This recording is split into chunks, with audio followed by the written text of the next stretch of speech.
So boxes in newspapers. No, boxes with newspapers. No, start again. Boxes with newspapers in a freezer, loads of them.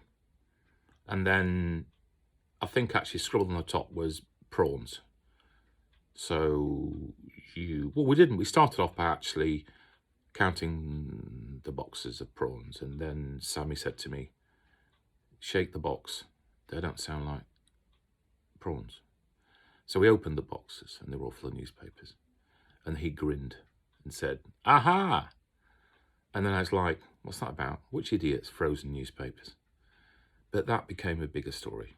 And that was interesting. But what was even more interesting was when he looked down the stock sheet, or the sort of stock sheet, and said, that's worth probably X amount of money, or just guessed. And that was like, shit, that's a lot of money.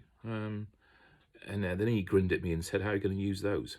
And I kind of looked at him and thought, what's he on about? So then there was lots and lots of lumps wrapped up. And we grabbed hold of one of the old sous chefs, and said, what's this? Oh, I think it's goose liver. So I, of course, said, is that duck or goose? Sorry, as in, because there's two different kinds. Are you sure? So he said, no, that's goose liver. So Sammy's grinned and then smiled in a real evil fashion, like something off a Godfather film, and said, take this out, defrost this, I want to see this.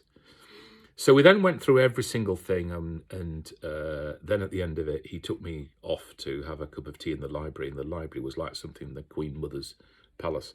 And I'm sat there with my tall hat, and there's customers walking around, and I'm thinking, shit, I'm the chef of this damn massive place, with all these people, and the executives, somebody would walk past and say, morning, chef, how are you today? And I'd look around thinking, is he talking to me? So then Sammy kind of spilled the beans to say, we've got issues with stock. It's not correct. It's not what it should be. I don't need to say any more on that front. So his thoughts then were, and my thoughts there were, well, if there's issues with that, there's probably issues with other things.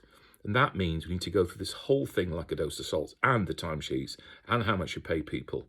And so we had this issue with revenue and how stuff had been counted. And, last night, how many dinner inclusive covers have been put through. Well, we did 120 people in the restaurant, but only 74 have been put through dinner inclusive, and the rest hadn't, and that hadn't. So how many? They're all, out of the 110 people on breakfast, how many had actually been put through on breakfast? And then what's the allocation of breakfast? So if breakfast sold for 10, 15 quid, well, actually it wouldn't have done in the 80s, if breakfast sold for 6 quid, how much were you, as in the chef, actually getting in your hand for that? And then what was the costing? And then how much did this cost? And how the amount of product we put out on the buffet?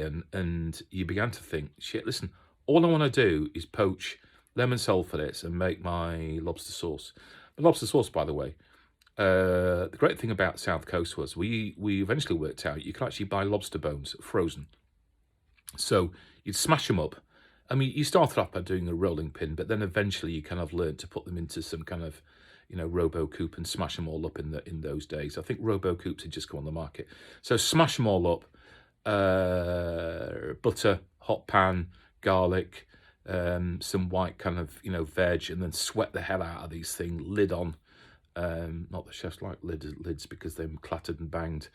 And then, you'd think, where were those nice pans we had last week? They've all disappeared. All the coppers. What happened to all the coppers? Yeah. And then you'd, I think the old-fashioned way was to stick tomato puree in, which I really dislike because it didn't feel natural to me. So you'd put tomatoes in with that, and then you get brandy, and then you'd take the top off the brandy and think, why does this doesn't smell of brandy? Actually, it tastes like water. And that was another story. So you then oof the brandy in and then sit the lid back on again, and you have some stock. But one of the other chefs I'd kind of worked with years ago would take me away from fish stock, which, probably isn't always a great thing and doesn't last very long, and the taste can be tough. So he kind of educated me using chicken stock. So everybody else thought, this is ridiculous, he's using chicken stock. But it worked, and the flavour was fantastic. So in the stock went, and blah, blah, blah. And then, we had some fennel and some parsley stalks and all the rest of it. And you then make some wonderful lobster sauce, and you then make a champagne butter with butter, etc. I can tilt the hind legs off a donkey. So I was really into lemon sole with champagne sauce, and we'll put it on this. And that's what my world was. My world wasn't about bloody management